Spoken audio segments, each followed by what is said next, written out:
Welcome, everyone. My name is Chen Yixiao. Today, I'd like to present endocrine homeostasis practice, clinical urinalysis, glucose screening, and ovulation determination. Have you ever thought about this? Your body is always talking to you. Right now, your cells and organs are sending small signals, like quiet croak, telling you what's happening inside your body. In the past, it was not easy to understand these signals. You had to make an appointment, go to a clinic, and wait a few days for lab results. But now, things are changing. Health testing is moving from the hospital to your home. This is not just about convenience. It helps you take control of your health. You can check your body and understand it in real time.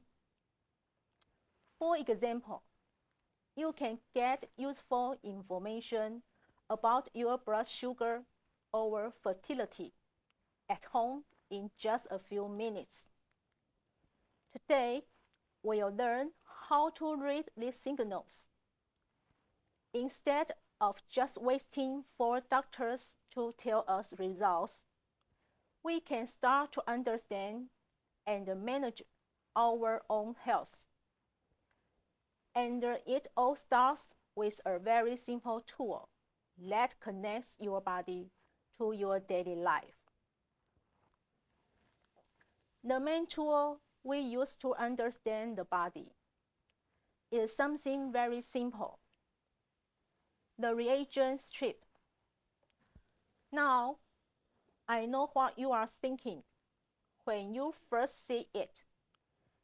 It doesn't look very special, just a small piece of plastic or paper with a few color areas.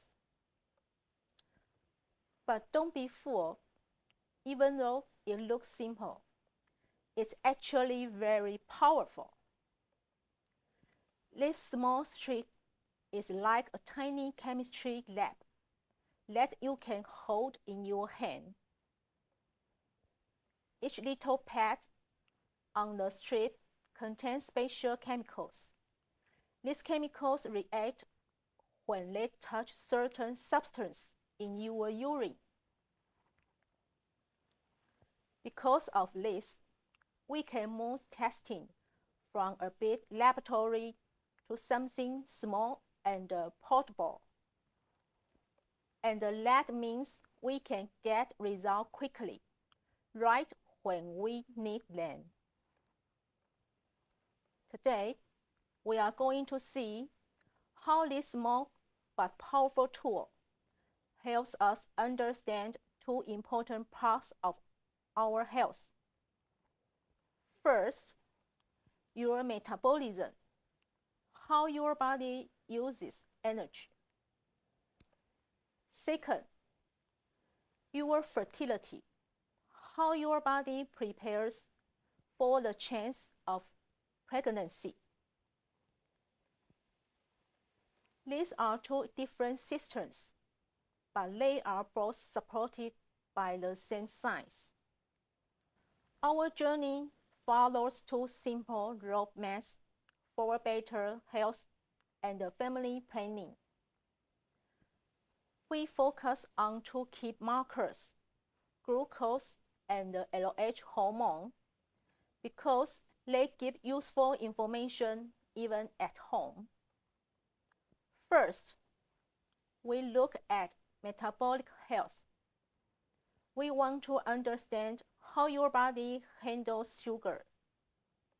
This is not only about disease, it's about how well your body works.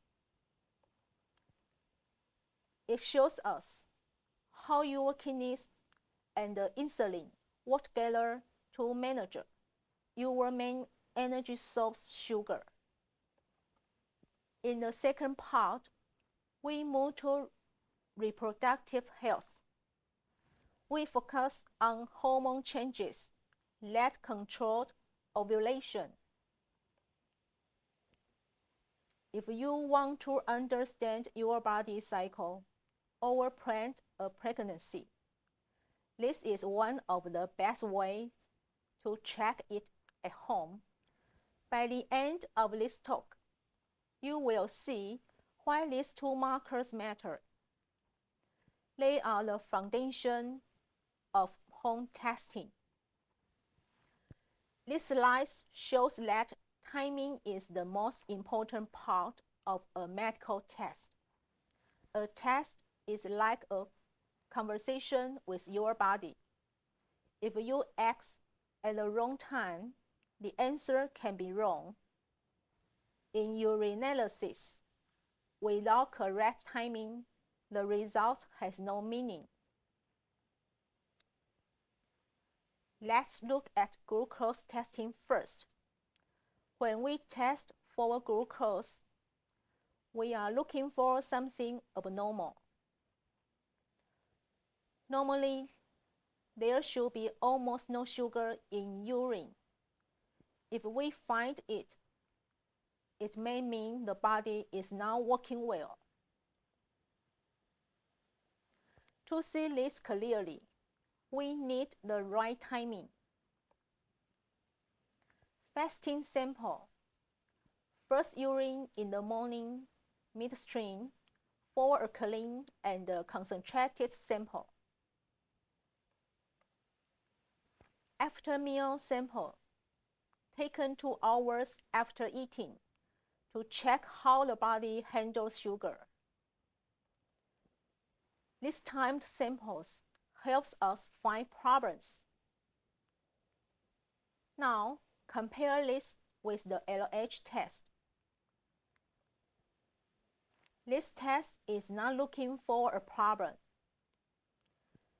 It's predicting fertility.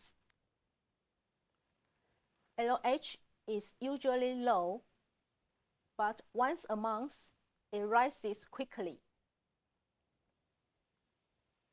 This short rise tells us the body is ready for ovulation. Because this rise is brief, timing is critical. Testing should be done every day starting from day 11 of the menstrual cycle. If you test too early or too late, you may miss it. Conclusions. If timing is wrong, even a correct test becomes useless. For example, testing glucose right after a big meal or testing LH too early will give poor results. So remember, you are not just reading a test. You are controlling the timing. Good timing means accurate result and better care for the patient. Let's talk about your kidneys. Most people think the kidneys is just a filter that removes waste. But actually, it does something more important. It saves energy for your body.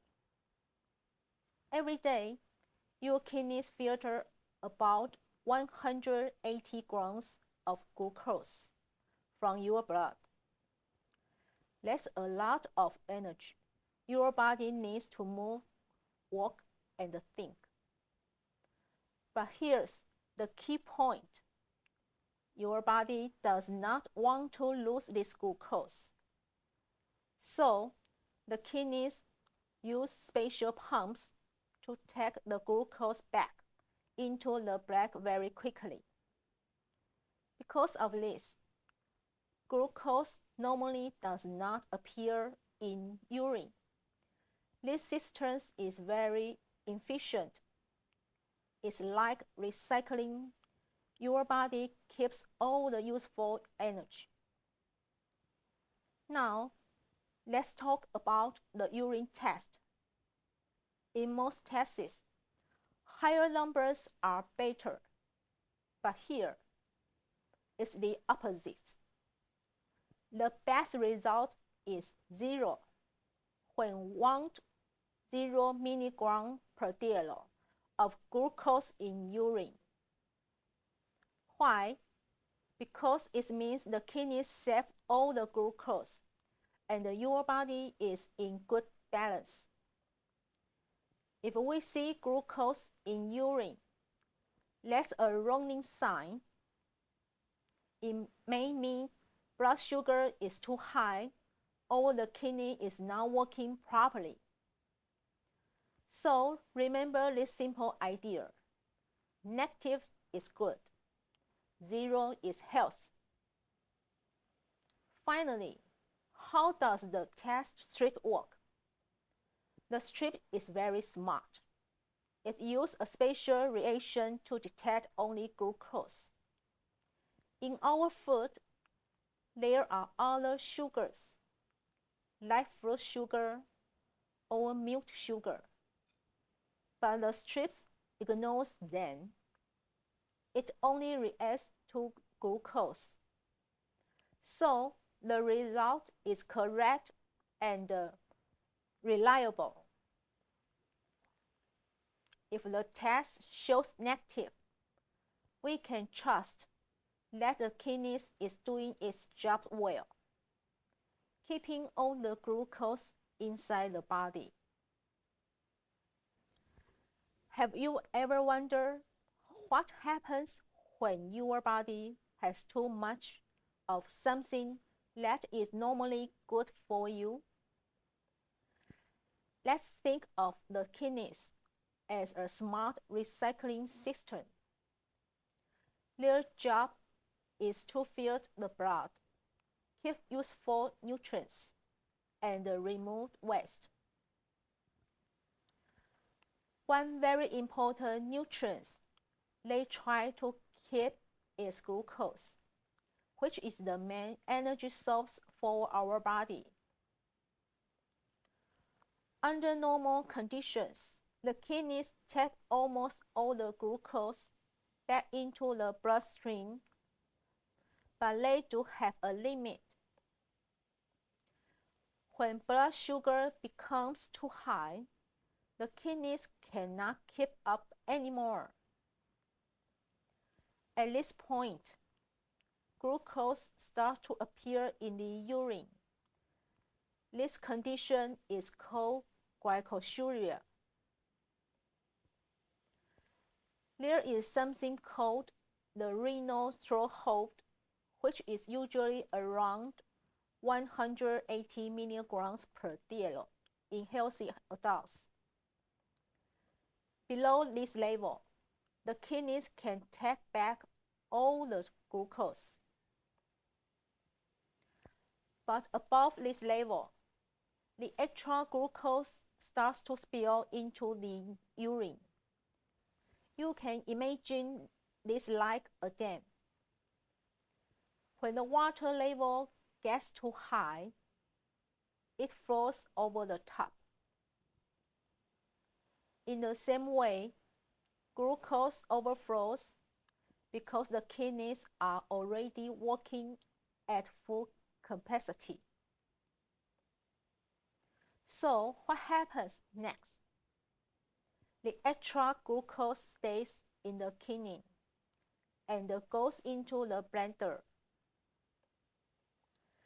This can be detected by a simple urine dipstick.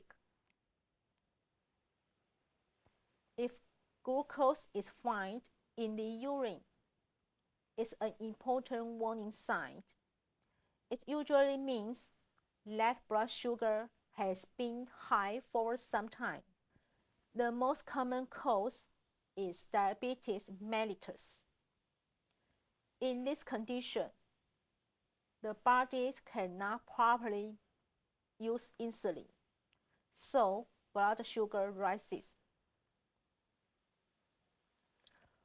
Once it's past the threshold, the kidneys begin to remove the extra sugar through urine. This also leads to another effect, more urination. Glucose pulls water with it, so more water is lost. That's why patients may feel very thirsty and need to urinate often. So, to summarize, glycosuria is not just a lab result. It's a signal from the body that blood sugar is too high. Understanding this helps us see why it's important to control blood sugar through diet, exercise, and proper medical care. In the last slide, we talk about how sugar can end up in the urine when the kidneys cannot handle too much glucose in the blood. But now, we need to go one step further. We should ask a very important question. Why is the blood sugar high in the first place? We can divide the causes into two groups: chronic cause and acute cause. First, let's look at the chronic cause, the long-term ones. The most common example is diabetes mellitus. In diabetes, the body cannot move sugar into the cells properly. So sugar stays in the blood and eventually spills into the urine. Another example is gestational diabetes, which happens during pregnancy. Hormonal changes can affect insulin, causing higher blood sugar. We also need to consider kidney-related problems or infections, like nephrotic syndrome or UTIs. In these cases, the kidney itself may be damaged, so sugar can leak into the urine. Even if blood sugar is not extremely high, these are not short-term issues. They usually need long-term treatment and follow-up. Now, let's move to the acute causes or short-term factors. Sometimes it's very simple. For example, eating or drinking a large amount of sugar in a short time can make blood sugar go up for a while. Alcohol can also affect how the body controls sugar, especially through the liver. Pregnancy itself can also slightly reduce the kidney's ability to hold glucose. So, some healthy pregnant women may still show glucose in urine. And finally, some medications, like steroids, can quickly increase blood sugar as a side effect. The good news is that these acute causes often do not last long and can improve with lifestyle changes or medication adjustment. So, what's the main takeaway? When we see glucose in the urine, we shouldn't jump to conclusions right away. Instead, we need to trace the cause. Is it a long-term condition like diabetes, or is it just a short-term rise from diet, stress, or medication? Once we understand the difference, we can treat the real problem instead of just a symptom and help the patient get back to balance. In this slide, we are looking at the main cause, diabetes mellitus. To understand this, we need to look beyond the kidneys and think about how sugar moves in our body. It's really about how our blood and the cells work together and what happens when the system breaks down. In simple terms, diabetes is a problem of movement. When we eat food, our body turns carbohydrate into sugar. This sugar is an important source of energy, but it cannot be used just by staying in the blood. It needs to go into the body cells. But sugar cannot enter cells by itself. It needs help from insulin, which is a hormone made by the pancreas. You can think of insulin as a key that opens the door of the cell. In a healthy body, insulin works properly. The door opens and the sugar goes into the cell. Blood sugar then stays in a normal range. There are two main situations.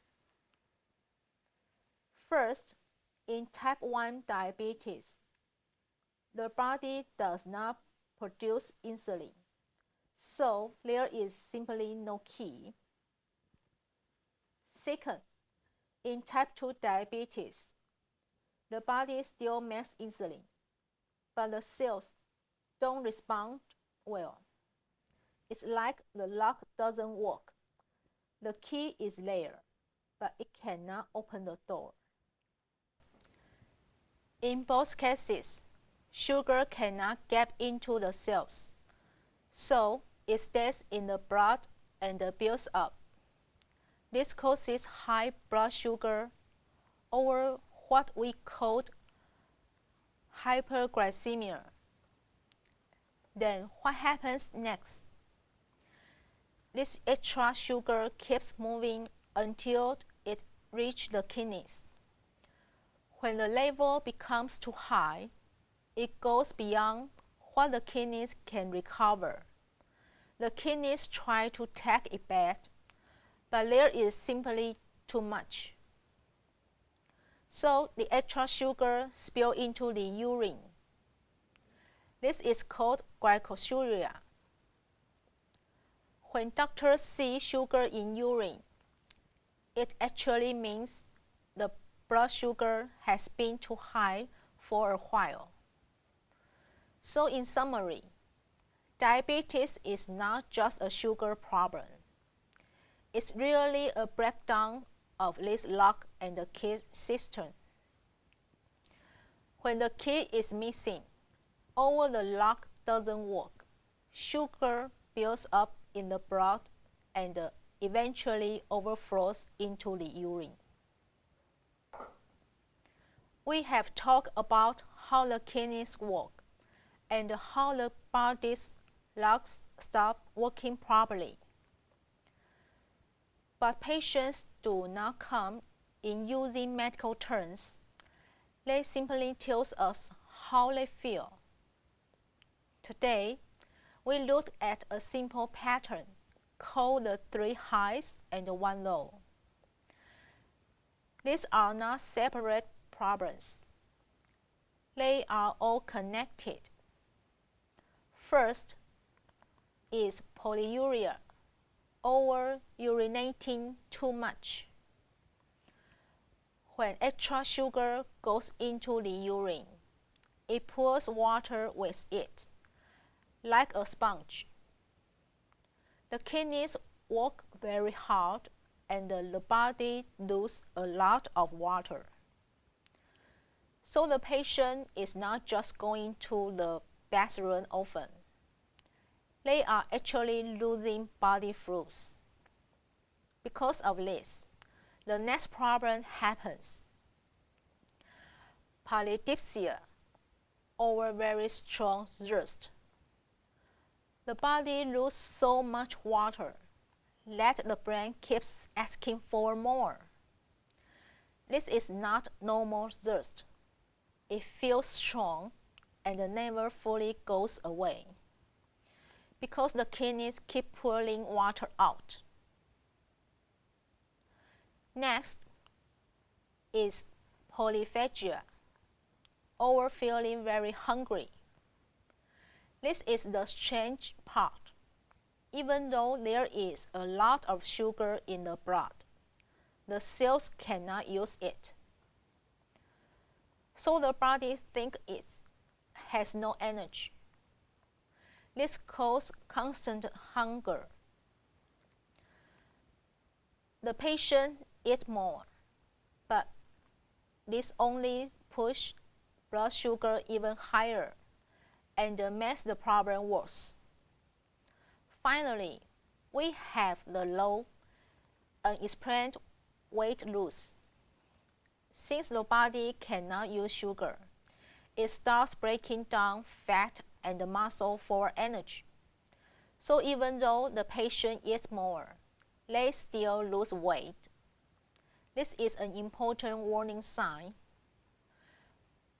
When all this happens together, a lot of urination, constant, strong hunger, and weight loss, it means the body is struggling hard to stay balanced. We have followed glucose from the blood through the breakdown lots of cells, and finally to the overflow in the kidneys. Now we must ask an important question. Is a positive urine test enough to diagnose a disease? The answer is no. We must move beyond the dipstick. A urine strip is helpful, but we must know its limits to keep patients safe. In medical practice, tests are divided into two groups: screening tools and diagnostic standards. The urine dipstick is only a screening tool. Think of it like a smoke detector. It can quickly warn we that something is wrong, but it cannot tell you what is burning, where the fire is, or how serious it is. It only gives an alert. In the same way, the dipstick tells us there is sugar in the urine, but nothing more. It's the start of the investigation, not the final answer. Why do we need more tests? Because the dipstick cannot measure the real amount of sugar. If sugar appears in urine, blood sugar is usually above 180 milligrams per dl. But it is 200, 400, or 600. The dipstick cannot tell us. Also, some people, such as pregnant patients or those with kidney problems, may have a lower renal threshold. Also, some people, such as pregnant patients or those with kidney problems, may have a lower renal threshold. They can have sugar in urine, even when blood sugar is normal. This can cause a false alarm. We should not confirm diabetes, based only on this test. So what's the correct step? We must use standard blood tests. By taking blood from a vein, we can measure glucose gradually. We can check HbA1c or fasting blood glucose. These are the gold standard tests. If a urine test shows a positive result, our job is clear. Arrange proper blood testing right away. We do not guess, we measure. To summarize, we understand how the body works. Look for signs like the 3 highs. Use the dipstick as an early warning, and confirm the diagnosis with blood tests. By following this process, we make sure every diagnosis is based on clear evidence, not just a simple urine result.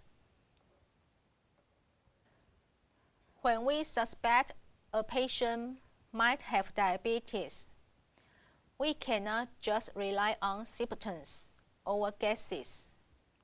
We need clear evidence, and that comes from blood tests. There are 3 main gold standard tests we use to diagnose diabetes. This helps us decide whether blood sugar is normal or too high. Let's go through them one by one. First is HbA1c or glycated hemoglobin. This test shows the average blood sugar over the past 3 months. It's very reliable because it isn't affected by what the patient ate the day before. It basically reflects long-term blood sugar control.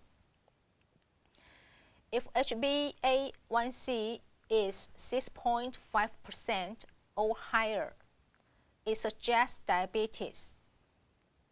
Second is fasting plasma glucose, or FPG. This one is more of a real-time snapshot. It tells us the blood sugar level after at least 8 hours for fasting. If the value is 126 mg per dl or higher, it strongly suggests diabetes. Third is oral glucose tolerance test, or OGTT. Here, the patient drinks a very sweet glucose drink, and we check their blood sugar 2 hours later. This test shows how well the body can handle a sugar load.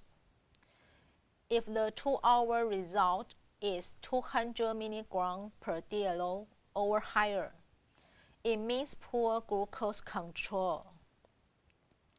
So to summarize, the key levels are HbA1c 6.5% or higher, fasting glucose 126 or higher, and 2-hour OGTT 200 or higher.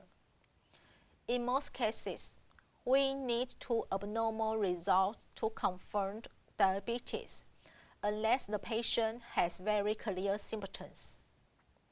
Overall, these tests helps us make the right diagnosis, so we can detect diabetes early and start treatment in time. On this slide, we will learn how to use a urine test strip correctly. You may have seen these small strips with many colored boxes. They are called 10-parameter strips, and we use them to check sugar, protein, and the signs of infection in urine. They are quick and useful, but only if we use them the right way. If we rush or do it wrong, the results may not be correct. So today,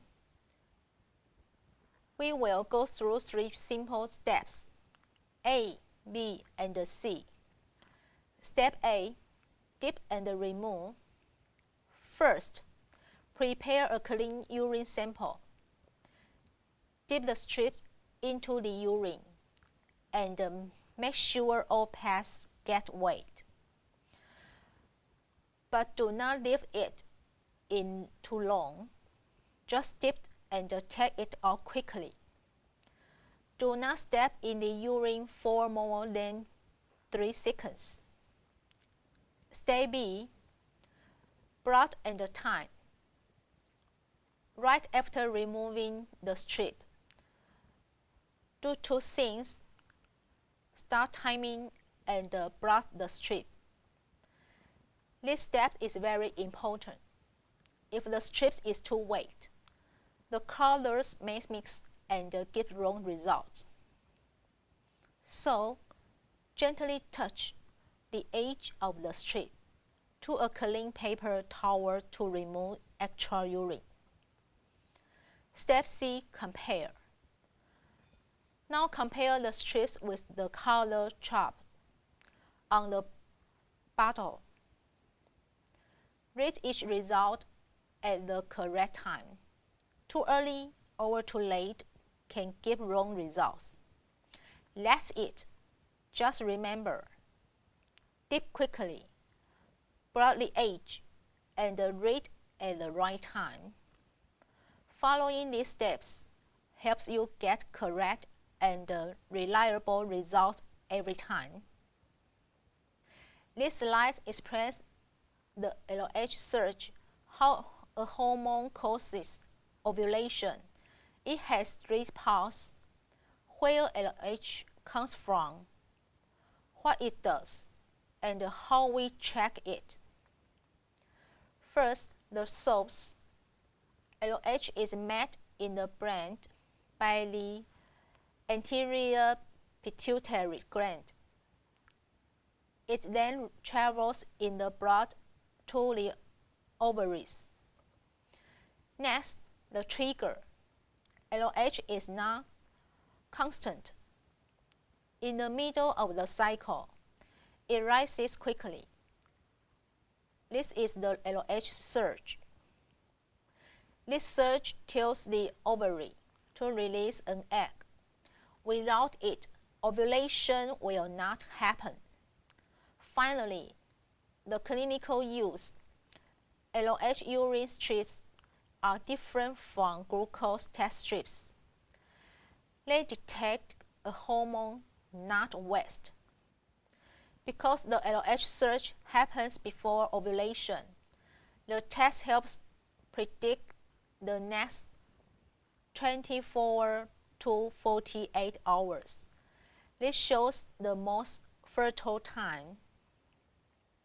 In short, the anterior pituitary makes LH. The surge triggers ovulation, and we can check it with a simple urine test. This slide explains how to check LH levels to find the best time in a 28-day menstrual cycle. In the graph, the black line shows daily LH levels. From day 1 to day 10, LH stays low and flat, usually under 5 MIU. After day 11, the level rises very quickly. This sharp rise is called the LH surge. It peaks around 40 MIU, then drops fast. The pink area from day 12 to day 16 is the most fertile time and when ovulation happens. The red dotted line shows the 20 MIU level. This is important because it's the detection point for most ovulation tests. When LH goes above 25 MIU, it means ovulation will likely happen within 24 to 36 hours. This is the best time to try to conceive.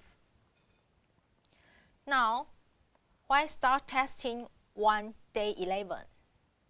Testing every day from day 1 is not needed. LH is very low in the first 10 days. So, early testing wastes time and money. Starting on day 11 is a smarter way. It helps you catch the LH surge at the right moment, just before it happens. In summary, we don't need to test more. We need to test smarter. This method gives more correct results and reduce waste. This slide explains how to use an ovulation test strip. It looks simple, but it's very sensitivity, so small mistake can give wrong result. First, let's look at the strip. It has 3 main parts. At the top is the grip zone, where you hold the strip to keep it clean. Below is the reaction zone, where the test and the control line appear. At the bottom is the max line, which shows how deep you can dip the strip. Next is the protocol. Dip the strip into urine for about 10 to 15 seconds. Do not dip too deep. Then press it flat and read the result at 5 minutes. There are 2 common mistakes. Warning 1. If you dip past the max line, the strips will not work properly, and the result is invalid. Warning 2. Do not read the result after 10 minutes. Drying urine can create lines that look positive but are false. In short, using this test is not just dipping the strip. You must follow the steps carefully.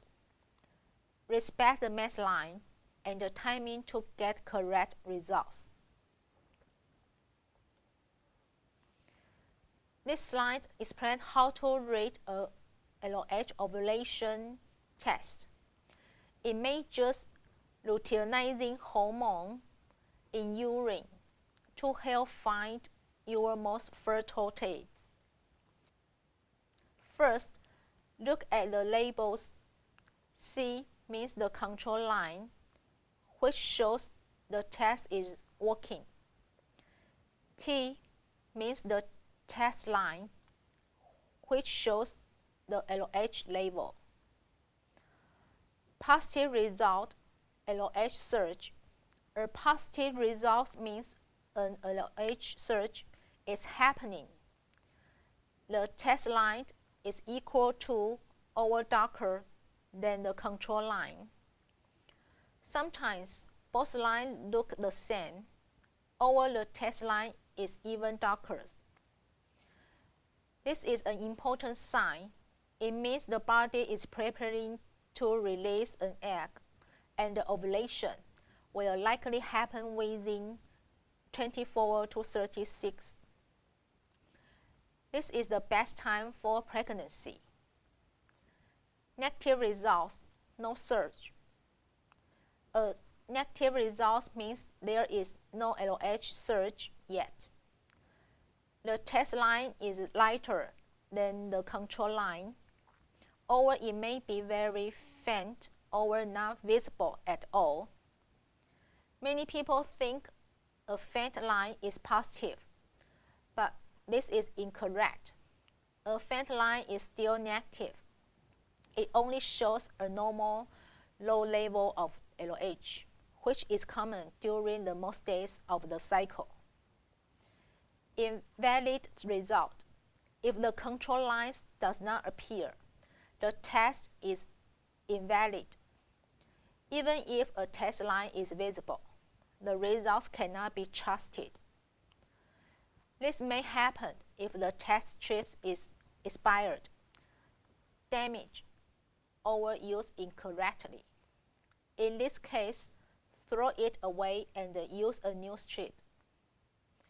Quick tips for correct reading. Always check the control line first to make sure the test is valid.